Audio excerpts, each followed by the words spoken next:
ஏகனை போற்றி இணையாளும் ஈசனை போற்றி பிரணவத்தின் பொருள் தந்து தகப்பன் சுவாமி என்று பெயர் கொண்ட என் குருநாதா போற்றி ஸ்கந்தாசரணம். இளைஞர்களை எல்லோரும் சுகமாகவும் சந்தோஷமாகவும் இருக்கிறீர்களா? கண்டிப்பாக இருப்பீங்க, இருக்கணும்.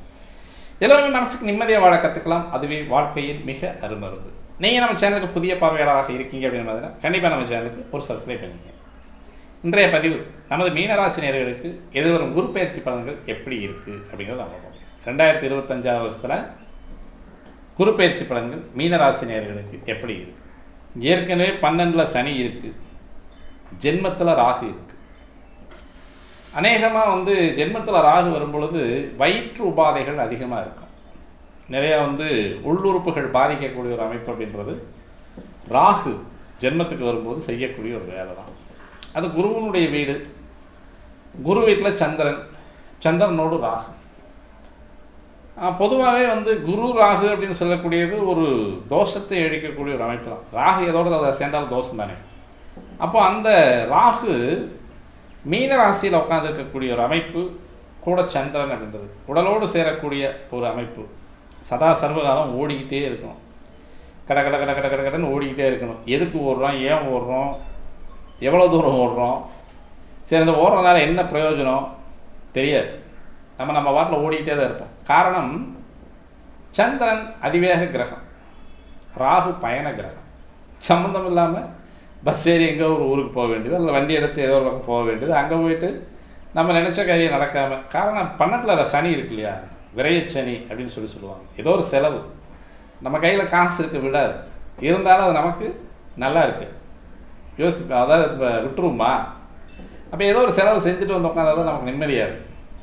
இது இந்த செக்டார்லேயே 3 விதமாக அந்த ஏழரை சனி சொல்கிறோம் இல்லையா, முதல் சுற்று, 2ஆம் சுற்று, 3ஆம் சுற்று அப்படின்னு சொல்கிறேன் இல்லையா. ஆனால் இந்த முதல் சுற்றில் இருக்கக்கூடியவங்களுடைய அமைப்பு அப்படின்னு சொல்லக்கூடியது ஒரு 15 வயசுலேருந்து 25, 27 வயசு வரைக்கும் இருக்கக்கூடியவங்களுக்கு இது மாதிரியான ஒரு சம்மந்தம் இல்லாதது.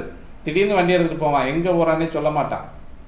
போயிட்டு ஏதாவது அடி வாங்கிட்டால் அது வண்டியில் கீழே விழுந்துக்கிட்டோ அதை சொல்கிறத அடி விழுந்தோ சொல்ல மாட்டான், மறைச்சிக்குவான். அதனால் ஏதோ ஒரு பிரச்சனைகளை கொண்டு கை அப்புறம் பின்னால் ரொம்ப பெருசாக அதனுடைய தாக்கம் அதிகமானதுக்கு பின்னால் தான் அப்புறம் நமக்கு மெடிக்கல் எக்ஸ்பென்சஸ் அதிகமாக வைக்கக்கூடிய ஒரு அமைப்பு. இது இந்த குழந்தைங்க செய்யக்கூடிய ஒரு அமைப்பை பெரியவங்க நம்மளும் அது சேர்ந்து அனுபவிக்க வேண்டிய ஒரு காலகட்டம் அப்படின்றது மீனராசி குழந்தைகள் 15 வயசுலேருந்து 17 வயசு 25 வயசு வரைக்கும் இருந்தீங்க அப்படின்னா இது 3 பிரச்சனை கொண்டு வரும். 15 வயசில் 10ஆம் வகுப்பில் மார்க்கை கம்மி பண்ணோம், 17 வயசுலேயும் மார்க்கு கம்மி பண்ணோம், 22, 25 வயசு இருக்குது அப்படின்னா திருமணம் அப்படின்றத தாமதமும் ஆகும். அதே மாதிரி அந்த உறவுகளால், அதாவது எதிர்பாலின உறவுகளால் சின்ன சின்ன மனச்சங்கடங்களையும் பெற்றவங்களுக்கு உருவாக்குறதும் உண்டு.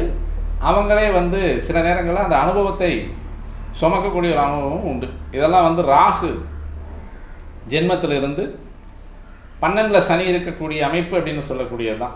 உங்களுடைய ராசினாலும் உங்களோட ராசிக்கு 3ல் மறைஞ்சிடுறார். ராசிக்கு 3ல் மறையக்கூடிய குரு என்ன பண்ணுறாரு அப்படின்னா 7ஆம் இடத்தை பார்க்குறாரு. அப்போ அதாவது அஃபேர்ஸ் அப்படின்னு சொல்லக்கூடிய ஒரு அமைப்பு கண்டிப்பாக வரும். அப்போ 9ஆம் இடத்தையும் பார்க்கக்கூடியது, அது ரொம்ப பெரிய லெவலில் அதை ஒரு பெரிய நம்பிக்கை பாத்திரமாக நினைக்கக்கூடிய ஒரு அமைப்பும் கண்டிப்பாக இருக்குது. அதாவது நமக்கான வழி அல்லாது அப்படிங்கக்கூடிய ஒரு சம்பவமும் அது நல்ல வழி மாதிரி தெரியும்.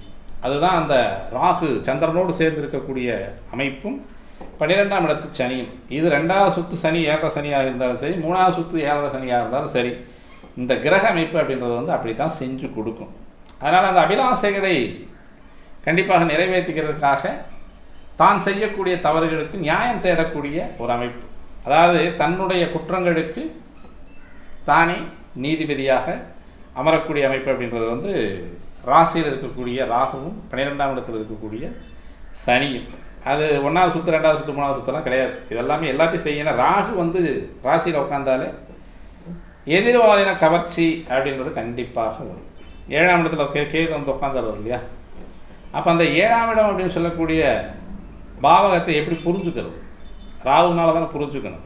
இப்போ அவங்க 2 பேருமே 180 டிகிரி இல்லையா. அப்போ அந்த எதிர்பாலின கவர்ச்சியில் ஏதாவது ஒரு சங்கடத்தை இழுத்து அப்புறம் அந்த சங்கடம் இப்படி தான் அப்படின்ற மாதிரியான நிலைப்பாட்டில் வரும் பொழுது கொஞ்சம் அதனால் பாதிக்கப்பட்ட மீனராசி நேயர்களுக்கு குரு பயிற்சி எப்படி இருக்குது அப்படிங்கிறத பார்ப்போம். ஏன்னா இப்போ ஜென்மத்தில் வந்து சனி உட்காந்துட்டார் இல்லையா? இப்போ இந்த பிரச்சனைகளெல்லாம் விட்டு ராகு வெளியே போயிடுறார்.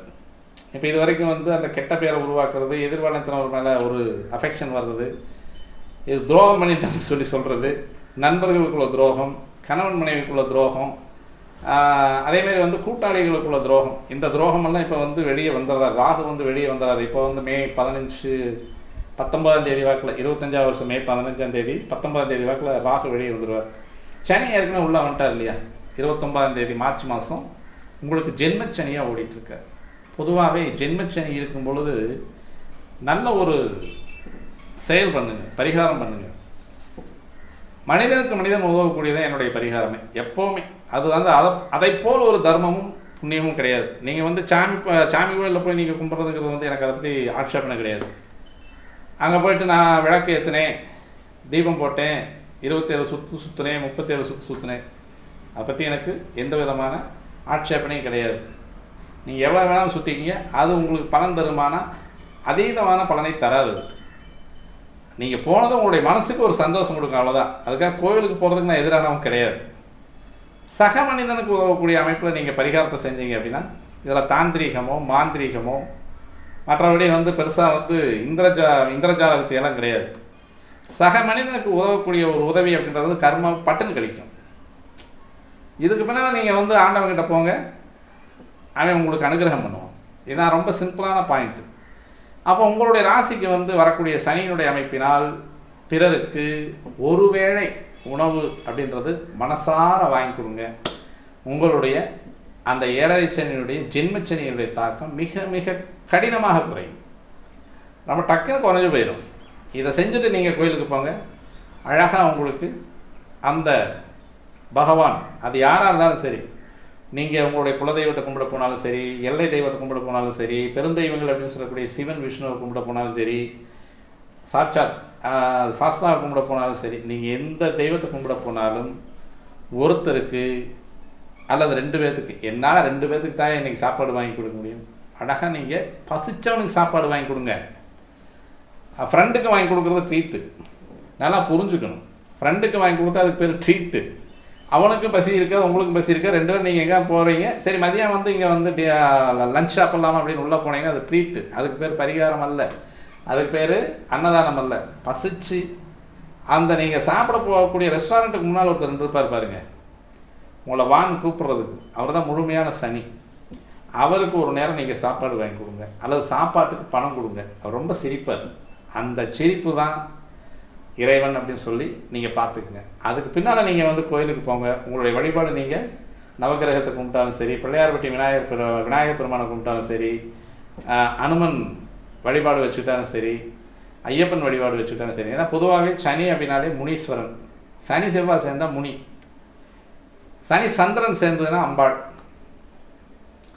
அம்பாள்லேயே வந்து எந்த மாதிரி வரும் அப்படின்னா இந்த அந்த பத்ரகாளி ரூபத்தில் வரக்கூடிய காளி அப்படின்னு சொல்லக்கூடிய உருவங்களில் தான் சனி சந்திரன் சேர்ந்தால் வரும். இதெல்லாம் வந்து குலதெய்வ வழிபாட்டில் எடுக்கக்கூடிய ஒரு அமைப்பு. இப்போ சனியோடு செவ்வாய் சேர்றா கண்டிப்பாக முருகன் அந்த இடத்துல வந்துடுவான், முனீஸ்வரன் அந்த இடத்துல வந்துடுவான், கருப்பராயன் அந்த இடத்துல வந்துடுவான். இப்போ செவ்வாயோடு தனித்து நின்ற குரு, அதாவது செவ்வாயோடு சேர்ந்து நின்ற குரு, இது பெருந்தெய்வத்தில் வந்து முருகன் வந்துடுவான். அப்போ இந்த சனியோடு சேர்ந்து வரக்கூடியது அப்படின்றது வந்து எல்லையும் காவலும் வரும், முனிசாமி அப்படின்றதான் வரும். அப்போ நீங்கள் உங்களுடைய வழிபாடு நீங்கள் செஞ்சுக்கிட்டு வர்றது வந்து இந்த ஜென்மச்சனியில் ஒருத்தருக்கு அல்லது 2 பேர்த்துக்கு நிம்மதியாக அவங்க சாப்பிட்ற அளவுக்கு சாப்பாட்டுக்கு காசு விடுங்க. ஏமாத்தாதவனுக்கு காசு விடுங்க. பொய்யா வந்து பசியாக இருக்குது அப்படின்னு சொல்லி ஏமாற்றி பணம் வாங்குற பாருங்க, அவங்களுக்கு வாங்கி கொடுத்தா கர்மா கிடையாது. உண்மையிலேயே அவனுக்கு பசி அப்படின்றது நமக்கு தெரியுது அப்படின்னா அவனுக்கு வாரத்தில் ஒரு நாளில் 2 பேருக்கு இல்லை 3 பேருக்கு கண்டுபிடிச்சி நீங்கள் கொடுங்க. ஜென்மச்சனி உங்களை என்ன பண்ணுதுன்னு பார்ப்போம், சரியா? அப்போ அந்த மாதிரியான ஒரு உதவியை செஞ்சுட்டு, இதுதான் பரிகாரம். இதை செஞ்சுட்டு நீங்கள் தெய்வ வழிபாடு பண்ணுங்கள். இல்லை தாந்திரிக பரிகாரம் ஏதாவது இருந்தாலும் வேறு யாராவது என்னை போல் ஜோதிடர்கள் வேறு யாராவது இதை செய்யுங்க அதை செய்யுங்கன்னு நிறைய சொல்லியிருப்பாங்களே, அதை கூட நீங்கள் செய்யுங்க. இதை செஞ்சுட்டு நீங்கள் அதை செய்யுங்க, படிக்கணும். அப்போ இந்த 3ஆம் இடத்தில் இருந்த குரு 4ஆம் இடத்திற்கு வருவது நன்மையை தருமா அப்படின்னா கண்டிப்பாக. பொதுவாகவே குரு அப்படின்ற சுபகிரகம் கனமான பணத்தை குறிக்கக்கூடிய கிரகம் இல்லையா? அதாவது வந்து சனியினால் உழைக்கப்பட்டு, சனி அப்படின்னு சொல்லக்கூடிய உழைப்பை நம்ம சனி மூலமாக உழைப்பை கொடுத்து அதன் மூலமாக வரக்கூடிய சுக்கிரன் அப்படின்ற வருமானத்தை வாங்கி கையிருப்பாக வைக்கக்கூடிய ஒரு அமைப்பு, ஒரு பொருளாதாரம் அப்படின்றது தான் குரு. இப்போ உங்கள்கிட்ட எவ்வளோ கையிருப்பு இருக்குது, பேங்க் பேலன்ஸ் எவ்வளோ இருக்குது, இது வரைக்கும் ஒரு 10 வருஷம் தொழில் செஞ்சது எவ்வளோ மிச்சமாக இருக்குது அப்படின்னு சொல்லக்கூடியவன் குரு. அதுதான் கல்யாண செலவுக்கு பணம் கொடுக்கறது, வீடு கட்டுறதுக்கு பணம் கொடுக்கறது, வண்டி வாங்குறதுக்கு பணம் கொடுக்குறது. எங்கேருந்து எடுத்து கொடுப்போம்? ஒன்று லோன் வாங்கி இதெல்லாம் செய்வோம், இல்லைன்னா கையிருப்புலேருந்து எடுத்து செய்வோம். அதுதான் குரு. அப்போ இந்த குரு அப்படின்னு சொல்லக்கூடிய சுபகிரகம் திருமணத்தை நடத்தி வைப்பவன், பிள்ளை பேர் கொடுப்பவன், நல்ல வேலையை கொண்டு போய் உட்கார வைக்கக்கூடியவன், அதேமாரி நல்ல நிறைய பணத்தை கை நிறைய கொடுக்கக்கூடியவன். இந்த கிரகம் நமக்கு சாதகமான இடங்களில் உட்காந்தா நல்லா இருக்குமா அப்படின்றத பார்க்குறது தான் அந்த அமைப்பு. எப்போ அப்படின்னு பார்த்தோம் அப்படின்னா, எதிர்வரும் 14வது தேதி 5வது மாதம் 25வது வருஷம் 2025 புதன்கிழமை அன்னைக்கு இரவு 10:30 மணிலேருந்து 10:45 தமிழ் வருஷத்துக்கு வந்து விஸ்வாவசு வருஷம், சித்திர மாதம் 31ஆம் தேதி. சித்திர மாதம், அதாவது மேஷராசிலிருந்து சூரியன் ரிஷபராசிக்கு போகக்கூடிய காலம், ரிஷபராசிலிருந்து குரு மிதுனராசிக்கு போகக்கூடிய அமைப்பு அப்படின்றது வந்து உங்களுக்கு நன்மை தருமா? கண்டிப்பாக கட்டாயமாக திடீர் அதிர்ஷ்டத்தை தரக்கூடியவன் இந்த குரு. உங்களுடைய ராசிநாதன் அல்லவா? உங்களுடைய ராசிநாதன் அவனுடைய சொந்த வீட்டை பார்க்கலாம். இப்போ உங்களுக்கு வந்து ஜென்மச்சனியாகவே இருக்குது, சிரமம் இருக்குது, கஷ்டம் இருக்குது, கொஞ்சம் கடுமையான மனநிலையை கொடுக்குது. ஏன்னா சனியோட சந்திரன் சேரக்கூடிய அமைப்பு அப்படின்னு சொல்லக்கூடியது கடினமான மனநிலை, மெதுவான மனநிலை, எதுவுமே சீக்கிரமாக வந்து கைக்காது. ஏன்னா இதுக்கு முன்னால் 1 வருஷம் 1.5 வருஷம் வந்து ராகு இருந்திருக்கான். நினச்சதை வந்து செஞ்சு மாட்டிக்கிட்டீங்க.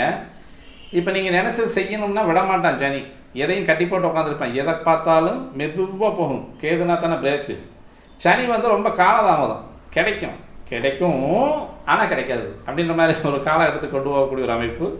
அப்போ இந்த இடத்துல 4ஆம் இடத்தை குரு ஆக்கிரமிக்கக்கூடிய அமைப்பு அப்படின்னு சொல்லக்கூடியது பொதுவாக வண்டி வாகனங்களில் கொஞ்சம் ரிப்பேர் எல்லாம் வரும். ஏன்னா சனி ஜென்மத்தில் உட்காந்துருக்கு, 12ல் ராகு உட்காந்துருக்கு.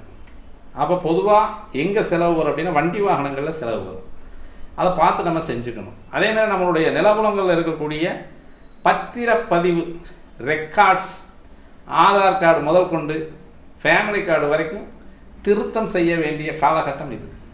அதனால் வந்து இதெல்லாம் வந்து தெளிவாக பார்த்துக்கணும். எங்கேயாவது உங்களுடைய இடத்துல நீங்கள் புதுசாக இடம் வாங்க போகிறீங்க, வாங்குவீங்க, கண்டிப்பாக வாங்குறதுக்கான வாய்ப்புகள் தான் இருக்குது, வாங்குவீங்க. அப்போ புதுசாக இடம் வாங்கும் பொழுது டாக்குமெண்ட்ஸ் அப்படின்னு சொல்லக்கூடியது, அதற்கான பத்திரங்கள் அப்படின்னு சொல்லக்கூடியது ஒரு முறைக்கு 4 முறை நல்லா அலசி பாருங்கள். ஒரு 10 வருஷம் ஈஸி, 20 வருஷம் ஈஸி, 30 வருஷம் ஈஸி. இந்த டாக்குமெண்ட்டுக்கு முதல்ல இருக்கக்கூடிய டாக்குமெண்ட்டு, அதற்கு பேரண்டல் டாக்குமெண்ட் அப்படின்னு சொல்லியிருக்க இல்லையா, அதுக்கு முன்னாடி ஏதாவது ஒரு டாக்குமெண்ட் இருந்தால் கூட அதை பார்த்துட்டு லீகல் ஒப்பீனியனோட சொத்து வாங்குங்க. அப்படி இல்லைன்னா சிக்கிக்குவீங்க. ஏன்னா இந்த இடத்துல வந்து 4ஆம் இடத்துல இருக்கக்கூடிய குருவனுடைய அமைப்பு அந்த மாதிரி சொல்லும். வண்டி புதுசு வாங்கினாலுமே இரவு நேர பயணங்களை தவிர்ப்பது நல்லது. காரணம் எல்லாமே இருக்கும், டீசல் ஃபுல்லாக இருக்கும், வண்டி புதுசு தான், சர்வீஸுக்கு ஒரு வாரம் இருக்கும் போகிறதுக்கு. இன்னும் 1 வாரம் இருக்குல்ல அப்படின்னு நீங்கள் ஏதாவது ட்ரிப்பு போனீங்கன்னா இந்த 1 வாரத்துக்கு முன்னால் வரக்கூடிய அமைப்பை இப்போவே கொடுத்துரும். வண்டி எங்கே நிற்கும், நைட்டில் வந்து அல்லாடி தெரியணும். 2 வீலரில் போகக்கூடிய ஒரு அமைப்பு கூட அந்த மாதிரி தான் வரும். அதனால் வந்து கொஞ்சம் ஜாக்கிரதையாக இருந்துக்கிறது நல்லது. மற்றபடி தொழிலில் வந்து இந்த தடவை உங்களுக்கு குரு அருமையான முன்னேற்றத்தை தருவான், தெளிவான வருமானத்தை கொடுப்பான், அழகான சம்பாத்தியத்தை கொடுப்பான். 12ஆம் இடத்தை பார்க்கக்கூடிய குரு ராகுவோடு சேர்ந்து தேவையில்லாத செலவுகளை பண்ணிங்கன்னா மாட்டிக்குவீங்க. எங்காவது போயிட்டு லாட்ரி சீட்டு வாங்குகிறேன், ரேஸுக்கு போகிறேன், கொண்டு போயிட்டு ஷேர் மார்க்கெட்டில் போகிறேன் அப்படின்னு சொல்லி போனீங்கன்னா 1 டைம் வரும், 2 டைம் வரும், லாபத்தை அதிகமாக சம்பாதிக்கக்கூடிய மாதிரி ஒரு மனோநிலை வரும்போது அத்தனை பிச்சுட்டு போயிடும். ஏன்னா இது குரு ராகுனுடைய அமைப்பு அப்படின்ற வந்து 1 டைம் போனால் சதுரங்க வேட்ட மாதிரி எடுத்து வெளியே வந்துடுங்க. 2ஆவது டைம் வருது அப்படின்னாலும் பரவாயில்ல எடுத்து வந்துடுங்க. 3ஆவது டைம் போயிட்டு இந்த 2 டைம் எடுத்த ஒரு முழுமையான அமௌண்ட்டை வந்து சேர்த்து இன்னொரு 2 படி கொண்டு போய் உள்ளே போட்டு சிக்கிக்காதீங்க. இதுதான் அந்த இடத்துல வந்து செய்யக்கூடிய ஒரு மிக பெரும் சிரமத்தை கொடுக்கக்கூடியவனாக குரு வந்து சேருவான். நல்லா உழைப்பில் வந்து சம்பாதிக்கிறதுக்கு நல்லா கொடுப்பான். இந்த நேரத்தில் ஜென்மச்சனி அப்படின்னு சொல்லக்கூடிய அமைப்பில் உழைப்புக்கு நீங்கள் முக்கியத்துவம் கொடுத்தீங்கன்னா பொருளாதாரம் தானாக உயரும். வேற ஒன்றும் கிடையாது. தூங்குறதுக்கு வந்து கொஞ்சம் சிரமத்தை கொடுப்பாங்க 2 பேருமே சேர்ந்து. ஏன்னா 12 வரும்போது ராகு வரும்போது தூங்குறதுக்கு நேரமெல்லாம் வேலை செய்யணும் அப்படின்ற மாதிரியான ஒரு காலகட்டத்தை கொண்டு வந்து கொடுக்கும். செலவினங்களை அதிகமாக செய்யும், தேவையில்லாத செலவினங்களையும் அதிகமாக செய்யும். இந்த லாகரி வஸ்துக்கள், கிளப்பு, சீட்டு இதெல்லாம் நிறைய செய்யும். இந்த டைம் வந்து இந்த 7 சனி இருக்கக்கூடிய அமைப்பு 2வது சுற்று இருக்கிறவங்களுக்கு கண்டிப்பாக இந்த கிளப்பு போகிறது, லாகரி வஸ்துகள், மது, போதைக்கு அடிமையாவது இது எல்லாமே நிறையா கண்டிப்பாக வந்து இந்த 12ஆம் இடத்து ராகுவும் 4ஆம் இடத்து குருவும் சேர்ந்து செய்வாங்க. சேர்வாரோடு சேர்ந்த நல்லவனு கெட்டவன் தான். அதனால் இந்த அமைப்பு அப்படின்னு சொல்லக்கூடியது கொஞ்சம் ஜாக்கிரதையாக இருக்கணும். ஆனாலும் சந்தோஷமாக இருக்கிறதுக்கான வாய்ப்புகள் நிறையவே உண்டு.